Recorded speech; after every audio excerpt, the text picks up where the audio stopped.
real privilege to be here. And what's interesting is that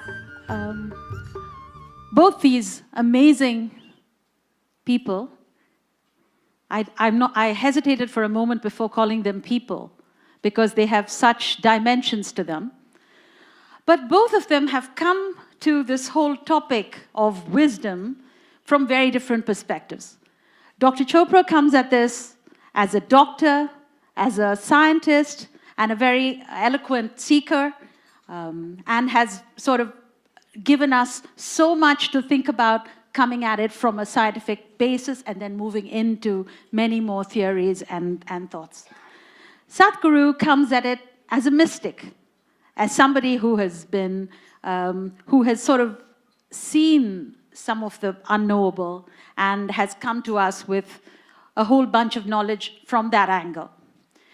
But essentially, the three broad perspectives, they say, and that's just to set a context and then we can get into the questions, is number one, they say, look, you have to look at the world through a different prism. You have to change your whole prism through which you view your own life, is a broad theme. The second broad theme, if you like, and it ties all right back into modern wisdom, the second broad theme is that if you were able to do that, you would have unimmeasurable benefits for the body, and Dr. Chopra has been the expert in talking about the body, and Sadhguru as well, for the mind, because how you experience life is who you are, and then that creates a ripple effect because it makes you better people, and then you could create a better planet. So that's theme number two. And then theme number three is to do that, you have to do a whole lot of things. This is not something that just happens easily. You have to go through a lot of rigorous discipline, and you need a science and technology to get there, essentially. And that science and technology comes in the form of yoga, and different forms of yoga, different forms of inner engineering, and self-inquiry, self-knowledge, self-discipline, and so on, that Dr. Chopra talks about. So there's many, many techniques. So these are three broad themes. Has your own thinking changed over the last, I mean, you both have been talking about variations of this topic for a very long time. Could you just tell us, has that changed a lot? Can you both take that question? First of all, thank you for that amazing invocation. You really created the atmosphere here.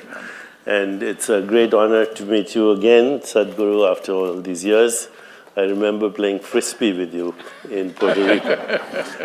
And of course, Dr. Jayaraman, one day I will be like you. Okay? So yeah, my thinking has changed in the sense that when I started moving out of mainstream so-called scientific thinking, I was trying to establish in my mind the connection between mind and body. And over the last 4 decades, I have realized, which has been obvious to great sages throughout the centuries, that there's no system of thought that can access truth or reality, whether it's a scientific system of thought or a mathematical system of thought, or these days we talk about quantum physics. None of these systems of thought can give us the experience of reality, because reality is beyond thought. Reality is inconceivable to the mind. These systems of thought, even scientific systems of thought, create models of reality. Not reality, but models of reality. And we have faith in them because once we understand the model, we can create technology. So we can create jet planes and bombs and mechanized death and internet and all the wonderful things. So we think science gives us access to reality. But even science is an activity in something that is not mind, that is not matter. For lack of a better word, it's a field of awareness, what the great sages call Brahman. And the universe is a modified form of that.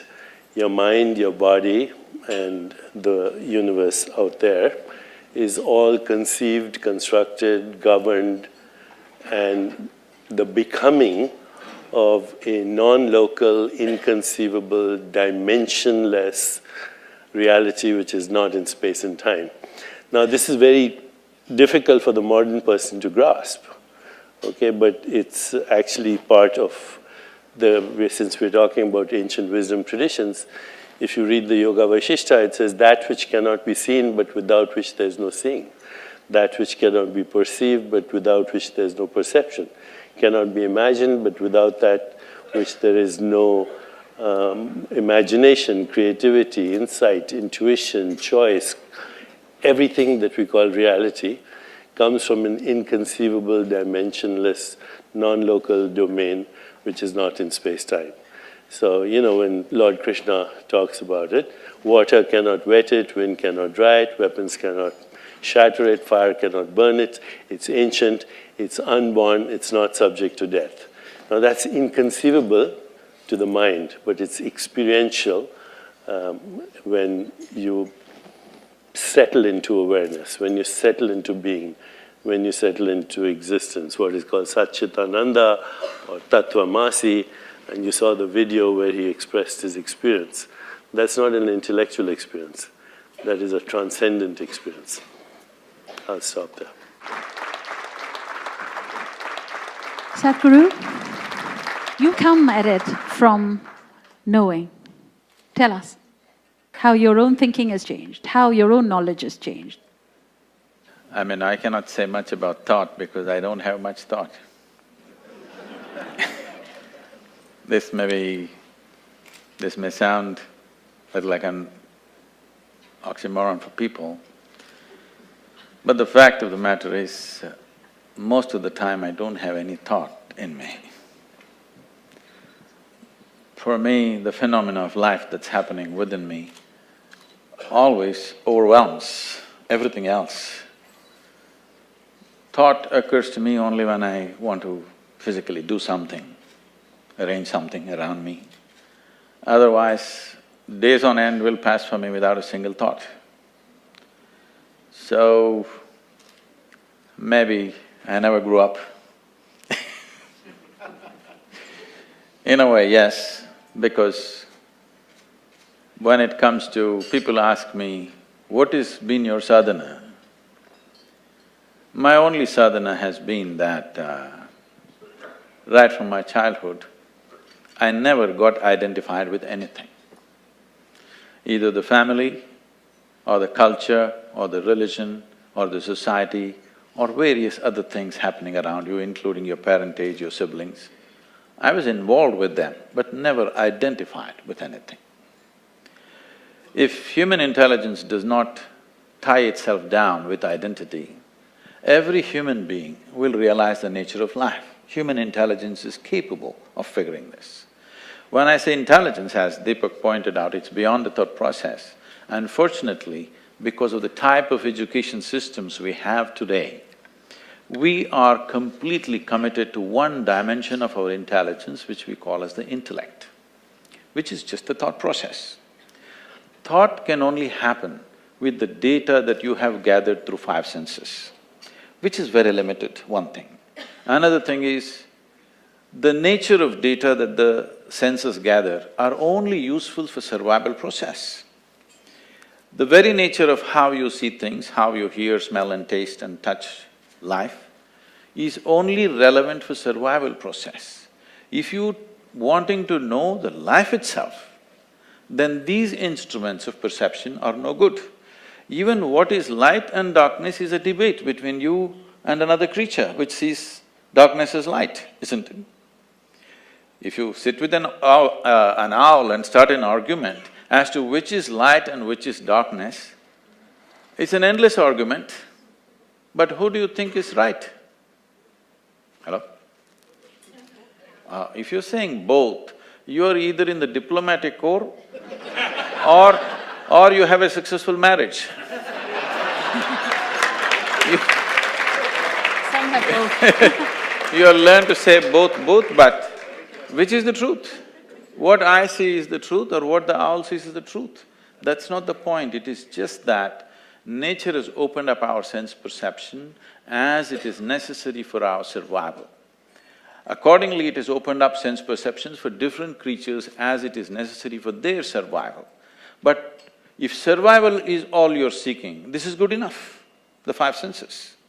But once you have come as a human being, somehow survival is not good enough. If your stomach is empty, there's only one issue about food.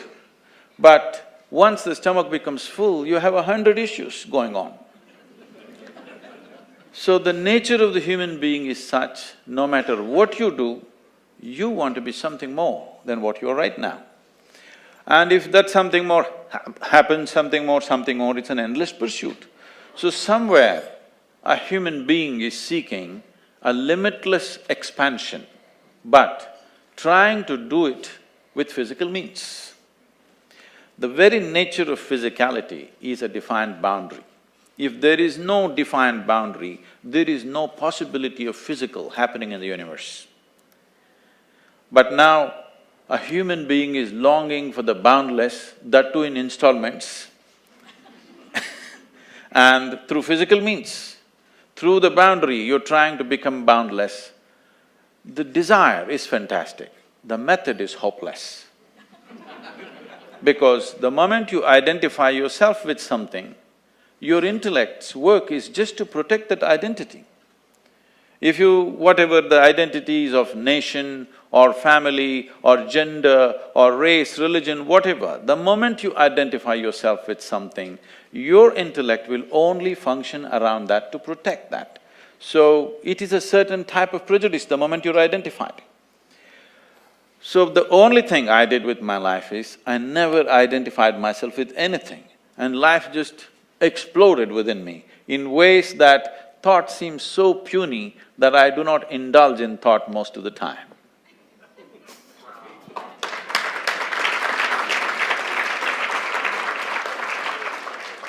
You know, what you're saying, for all of us here, in some way, shape or form, we all pride ourselves on thinking human beings. This is a tough pill to swallow. Thinking is just recycling of the data that you already gathered. So, what is the leap of faith that you go from this perspective of thinking and thoughts to we don't belong to anyone, you know, we are not identified with any instrument, with any sort of localness. And I know both of you have spoken about that. The thing is, this is not something that people will not get. They will get this. This is not some great teaching I'm telling you. If you get it right now in your life will transform in ways that you can't imagine possible. Otherwise, someday you will get it from the maggots. You will understand you don't belong to anything. So, the entire culture of what you're calling as Bharat is about Vairagya. The word Vairagya means… Rag means color, Vairag means beyond color. But if you say colorless in English language, it is a very negative connotation of being colorless. Let's put it as transparent. Because it's transparent, it can take on the color of anything right now. Right now, if my background is red, I'm red. If it's yellow, I'm yellow. I'm picking the colors from you, okay? Thank you, I appreciate it. Well, blue and gold aren't bad either. Dr. Well, did you have something to add to that? Just to elaborate on what he said. You're listening to us here. Now, just for a moment, turn your attention to who or what is listening. What he experiences being, right? Another word for awareness or existence. It's not a thought. Thought is what creates the subject-object split. Being is all there is, and being is not a thought. Okay, so as even now, if I asked you, are you aware? That's being. Now everything else is just a modulation of that. It's a feeling or a thought or a sensation or a perception. We call that the mind, we call that the body, we call that the universe. But all there is being and its modulations. Because what you experience is sensations, images, feelings, and thoughts, and then you say, oh, that's a tree, that's a body, that's a universe, that's a rock. There are just different combinations of being and its modulations. Did you all understand that? Thoda sa, some. It's a very, and I think this is part of the complexity I think we all struggle with. Because you try to explain it in words. But again, as you're listening, turn to who is listening. And I think, Dr. Chopra, the interesting question is, and Sadhguru, this is for you as well. Essentially, what we are doing in this whole process of asking all of us to change the prism is you're essentially asking us to experience it in some way. Yeah, he said the mistake of the intellect. It's the mistake of the intellect, yes, that there is separation between observer and observed. Because the observer and observed as mind and body are a single holistic activity of the total universe. And if you go back, I think in the earlier session, there was quotes from the Gita, and I know you all, and you've spoken about that as a Sadhguru, about, and so the whole... have not. Not now, but Not basically, but I'm sorry, then it was, Dr. Chopra, you had spoken about the different forms of the different forms of yoga that have been, the Raja Yoga, the Bhakti Yoga, the path of devotion, and we know that it's been spoken about in the Gita. So what's so difficult? What is the barrier that people haven't seen it yet? It seems, in a way, it's an experience. It seems, it seems obvious at one level, and it's yet very difficult to grasp on the other. Could you just talk to us about what the barriers are? For some of us who were brought up, educated in a scientific worldview or in a worldview that emphasizes recycled information, as you said, or all of that, it's very difficult to intellectually get to being because we identify, as he said, with our perceptual experience, with our intellect, with our mind, with our ego identity. So it always seems a struggle till one day you stop struggling and you're there. And as he said, he never identified with anything. Once you identify with a thought or with a perception or with what you think is a knowing or a sensation or an emotion, then you're in time. Thought is in time, but being is not in time. Sadhguru, your thoughts? I mean,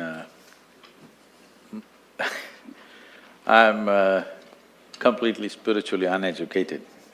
I don't know from where I have quoted. I have not quoted generally, except the grandmother Gita that's around us. I have to admit that I have neither read the Gita, nor the Vedas, nor the Upanishads, nor even the Yoga Sutra. I've never studied anything. The most profound literature that I read, I read English literature just for fun because I like the language. Otherwise, the most profound stuff that I read is asterisks. Is what? Asterisk. Asterisk comics, yeah. Because why I'm saying this is,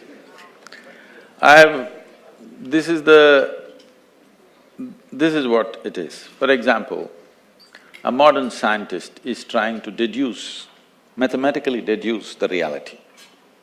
Everything has to fit in to his math, and he will deduct everything and say the entire universe is one. But it's not in his experience. A religious person will say, God is everywhere, so everything is one. But it's not yet in his experience. He believes. One is making deductions, another is believing. A yogi is a hard nut who doesn't believe anything, who doesn't want to deduce anything. Unless it becomes real within him, it's not real for him. So, because of this approach, I never found the need to read anything spiritual. If I read something, it may be a news magazine or literature or something else, but never anything spiritual, because I never wanted to clutter my own clarity with anything outside. And the only thing, the only and only thing I know is, I know this piece of life from its origin to its ultimate, and that's all. Because you know this piece of life, by inference, you seem to know everything else. Today there is a certain theory coming out which is called as the constructional theory. What they're trying to say is, whether you take an amoeba or a human being, whether you take the atomic or the cosmic, the fundamental design is same. It is just the sophistication and the complexity is multiplying. So if the fundamental design is same, if you want to know the entire universe, you just have to know this. And this is the only thing that's available to you, accessible to you.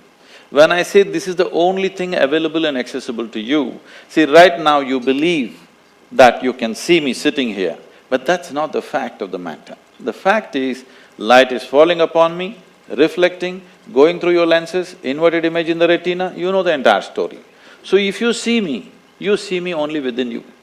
If you hear me only within you. Whatever ever happened to you, light and darkness happens within you, pain and pleasure happens within you, joy and misery happens within you, agony and ecstasy happens within you. Right now if I touch your hand, you think you're experiencing my hand. No, you're only experiencing the sensations in your hand. Or in other words, the entire human experience is happening within you. The very seat of your experience is within you. What is happening within you, at least you must be able to determine. What is happening within you must happen the way you want it. If what happens within you happens the way you want it, suddenly your ability to create what you want to happen in the world also is tremendously enhanced. Not because you know the world, because you know this. This is why realization was held as the biggest thing. You must understand it's realization, it's not an achievement, it is not an attainment, it's a realization. Realization means it's always there.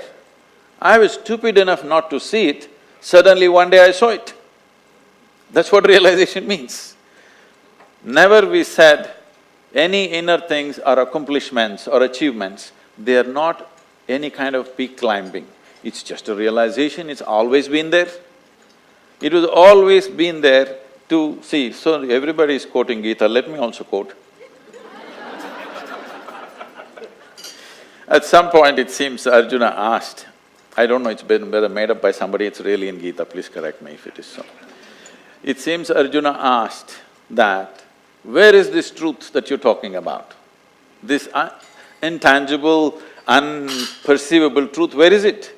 It seems Krishna laughed and said, it's at the tip of your nose. Now there are many schools of yoga which are intensely focusing on the tips of their noses and getting headache. Try and see. What he is trying to say is, it is the most obvious thing. The most obvious thing, if you pay attention to your existence, not to your thought, not to your emotion, not to the arrangements of life that you've made around you, if you pay attention to the nature of your existence, it is the most obvious thing. It's at the tip of your nose is a metaphor in India that it is the most obvious thing. But by focusing on the tip of the nose, enlightenment will not happen, headache is guaranteed.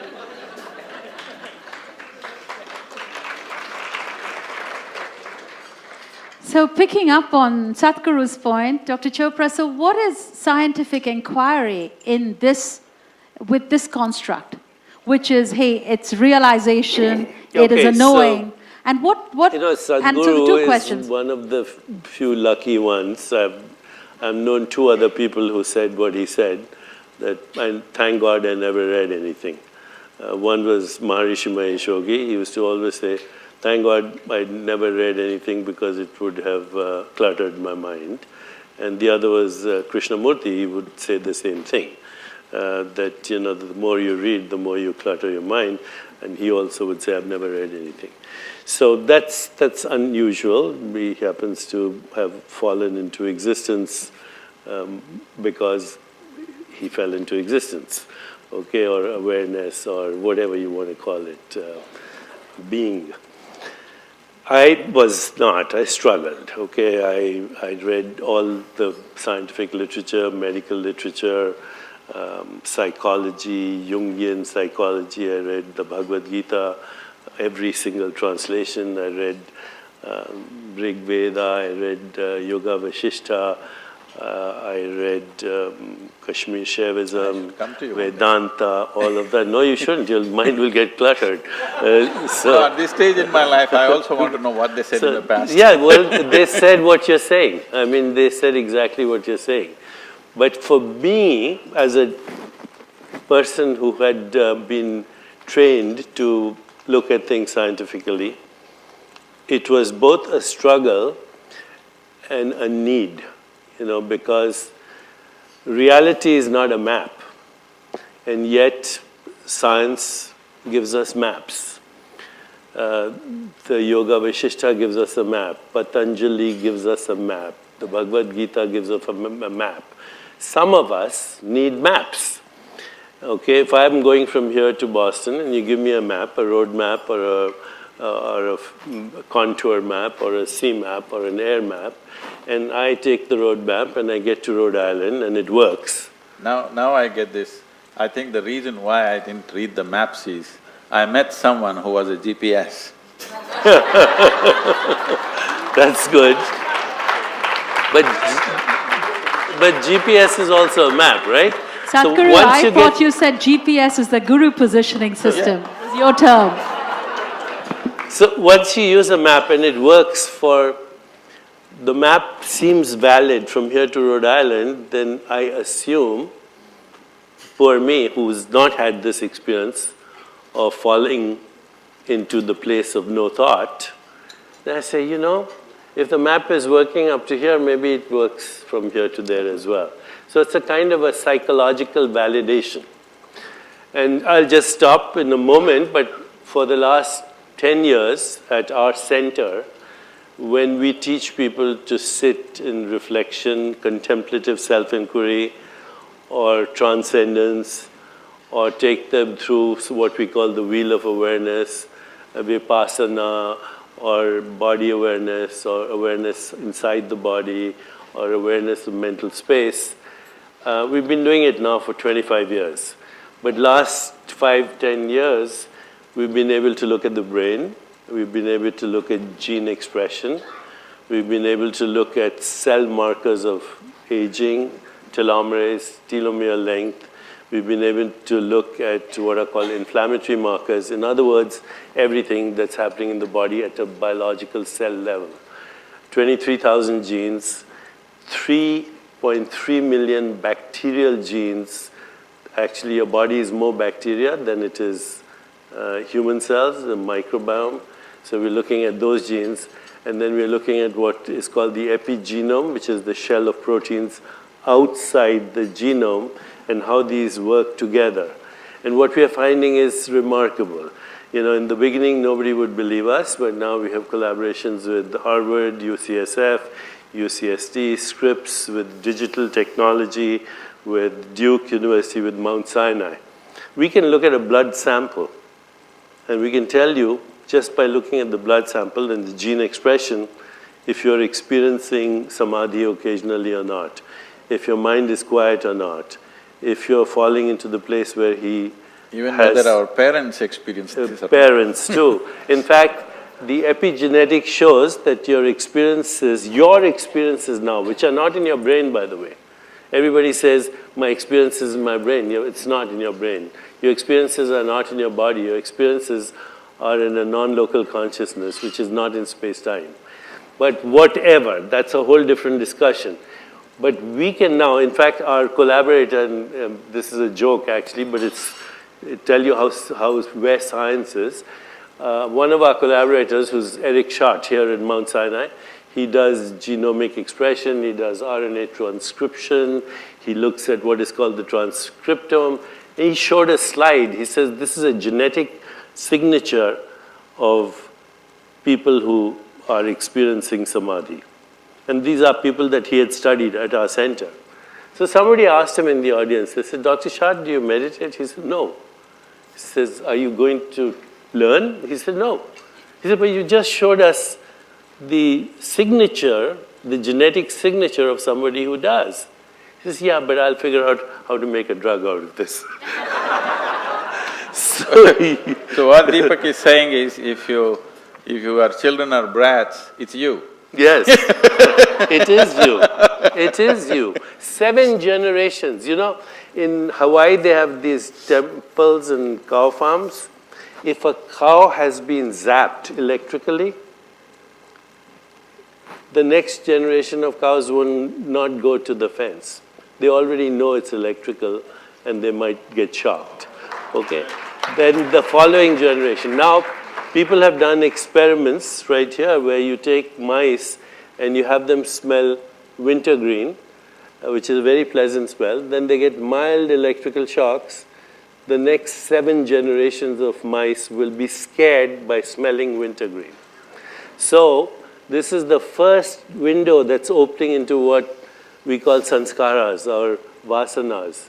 You know, you have 2 identical twins and they have the same genome. In fact, exactly the same genome. But they're not the same people, right? They have different, mother will tell you that they have different personalities.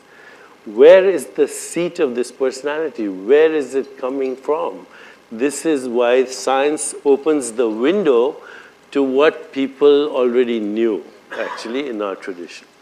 And it's interesting that even if science opens the window, and I think both of you have said it in different ways, that it's just a very small, you know, it's still like, boiling the ocean in a kerosene stove, because science can only go so far because there's so many forms of knowing and so many forms of seeing, as you have said. So it's a challenge, I imagine. Even science is a series of realizations, okay? I mean, science is not outside of this. Science has evolved because of series of realizations, but happening in small spurts, not grasping the entirety of it, but in bits and pieces, realization and realization and realization, this is what it is. We say he discovered something, but what it is he observed something. He realized that this is the way it works, some aspect of it.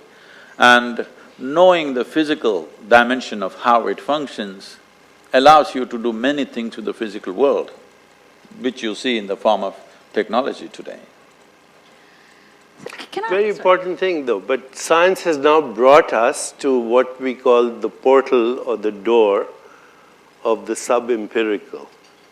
And the sub-empirical is less than 0.01% of the unmanifest, which is scientifically unknowable, not unknown, unknowable, because how do you measure something that is totally unmanifest? It's not in space-time, okay? So once you get beyond, I think if I can elaborate on this for just 1 minute, the 2 most open questions in science today, there are 150 open questions, but the 2 most open questions, number 1 is, what is the universe made of?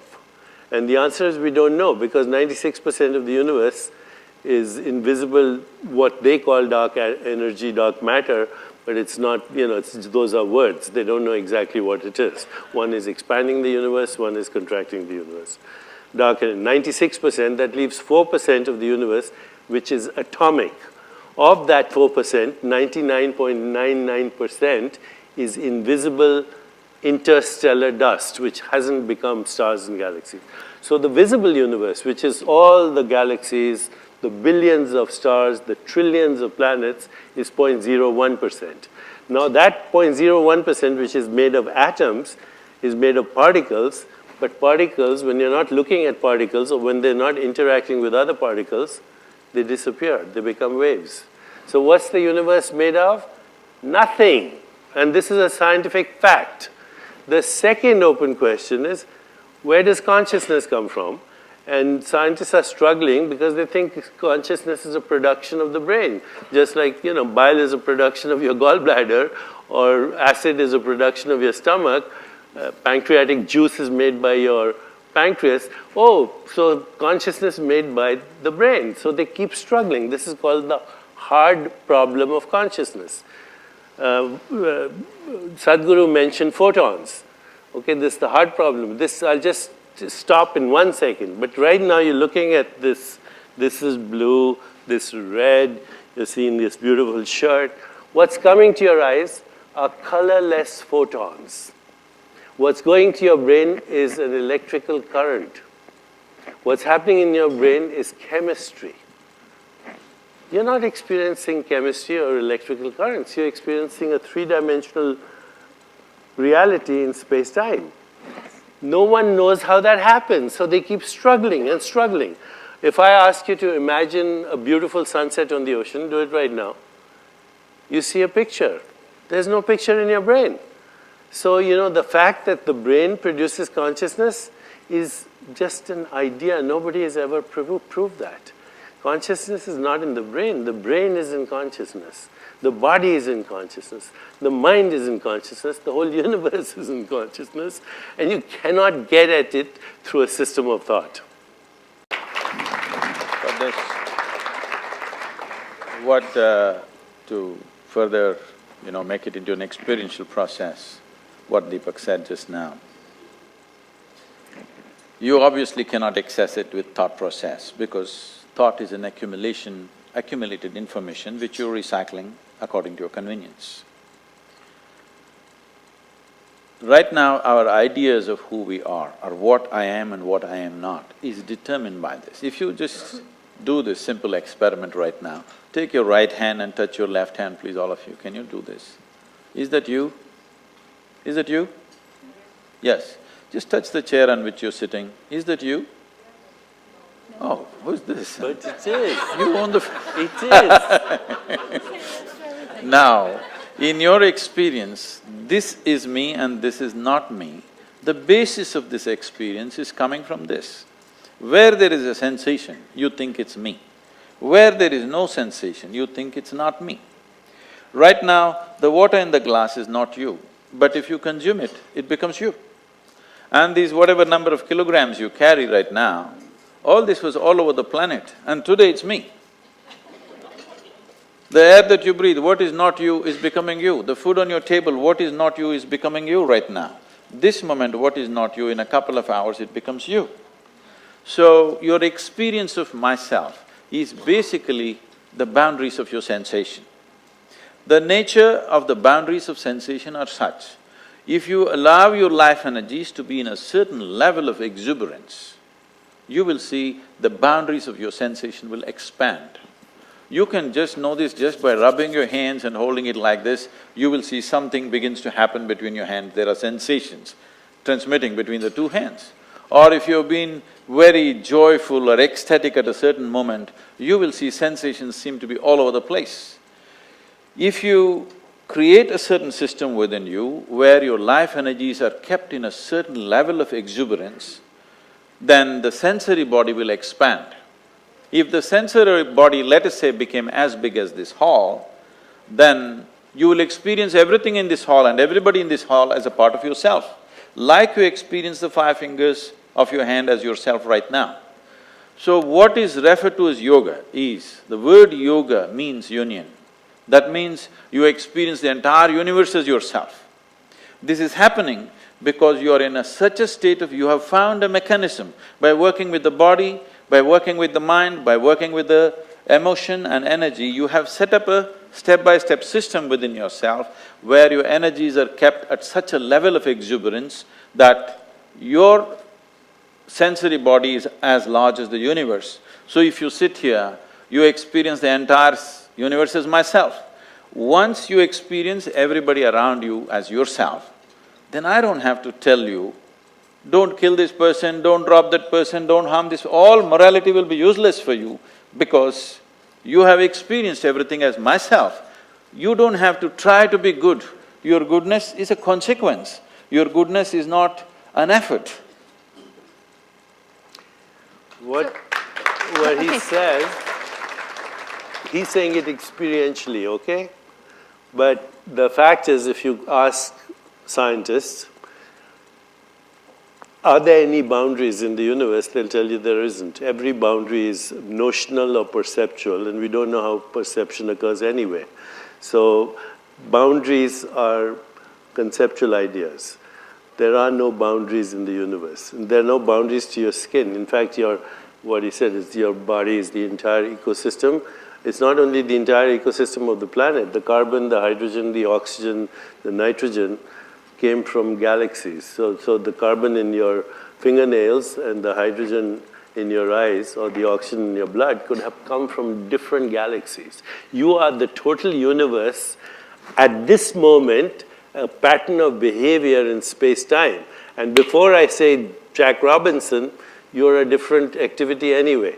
There is no permanent activity as a noun. You are not a noun, you're a verb. And the verb is the activity of the total universe. I, the most frequent word we use is I. So I say, where are you? You say, I'm here. Okay. And so then I can ask you, okay, you're here, but where am I? You say, you're there. You say, where is the I in you experiencing seeing me? I do this with neuroscientists, and they'll say, in my eyes. I say, your eyes are this big, they're 9 centimeters apart, the retina is curved. By the time light gets into your retina, it's inverted, you should be seeing two of me about this size, upside down, 9 centimeters apart. You're not having that experience. Then they point to the brain and say, how do I fit inside your brain? How does this room fit inside your brain? How does the whole world fit inside your brain? There's no answer for this in science, by the way. Rumi, there's a beautiful poem. Look at your eyes. They're so small, they see enormous things. So where is the I that is experiencing this conversation right now? Where is it? It's the wrong question. It has no location in space or time. That is who I is. And the whole universe is in I.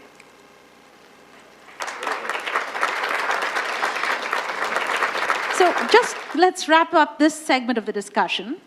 If you had $10 billion to spend on scientific exploration or giving experiences to people to get their own path of realization, where would you spend it? Both of you. Well, I want individual answers. 10, 12 words or less. The answer is obvious, experience, but I would have a problem with that because I work with scientists. I'm going from here to a conference on science. I need to be able to talk to my peers. Okay, so while the answer is experience, and experience doesn't cost $10 billion, I would probably go science just because I'm still struggling with my scientific peers. Sadhguru? The experience has not become widespread because there is no infrastructure. Neither physical infrastructure nor human infrastructure. For example, in this country 150 years ago, they tell me over 94% of the people were illiterate. Today, 100% literacy. How does it happen?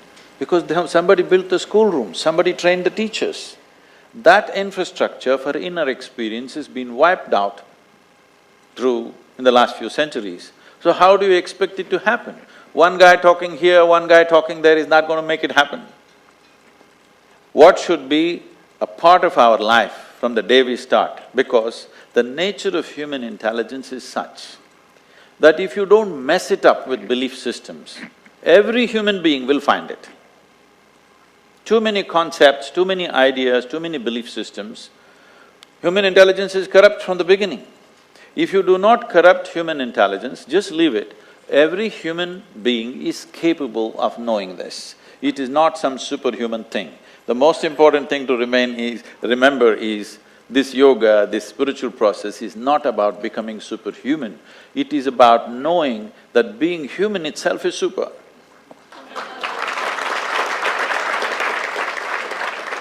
What's your definition of success? Success is the ability to love and have compassion. Success is, to some people, the progressive realization of worthy goals. Success ultimately is knowing who you are. Sadhguru? If you can be blissed out no matter what's happening around you, if you can be involved and still not be affected by what's happening around you, not by removing yourself, you're absolutely involved but untouched by the process of life, I think that's success. second question, where we'll go a little bit into the world phase. What advice would you give Angela Merkel today? Compassion or sovereignty? It's obvious, compassion. There's no such thing as sovereignty. I think all nationalism is a sophisticated form of tribalism. I think your essential being has no religion, no race, no gender, no assumed identity. It's pure consciousness. So obviously I would say compassion. Let them all in, the migrants you will. Being a very big economic force, what she's managing right now, I would say if they do not invest in conflict, we won't even need their compassion. People will be fine by themselves. You should stop investing in conflict. I have heard people going to Sudan and trying to stop conflict there, conflict here, leave all this. You know who is supplying the guns, you know who is supplying the ammunition. Every day you see these terrorists or whatever shooting in the sky, obviously there's no dearth for ammunition, isn't it? They're not even shooting at the people. They have lots of it, they're shooting the sky. So obviously, someone is continuously supplying. We know where it is manufactured. I will give you the addresses if you want. Just stop it. Stop the supply of ammunition. You can't take away the guns, all right? You can take away the ammunition. At least hacking down people, they will get tired at least. Right now, there is powerful mechanisms to do this. So if you do not invest in conflict, if you do not invest in creating problems in the world, we will not need your compassion.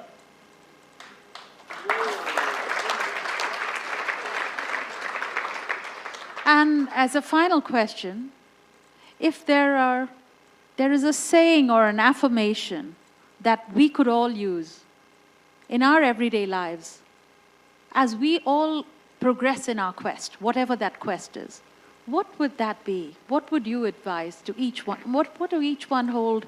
Would you like to share with us? Might seem very banal. Take it easy. Easy come, easy go. That's my epitaph. There is no need to believe or disbelieve anything. What you know, what you do not know, you do not know. If this one thing comes into every human being, everything will run smoothly around us. Thank you both. Ladies and gentlemen, let's give a very big hand to Sadhguru and Deepak Chopra.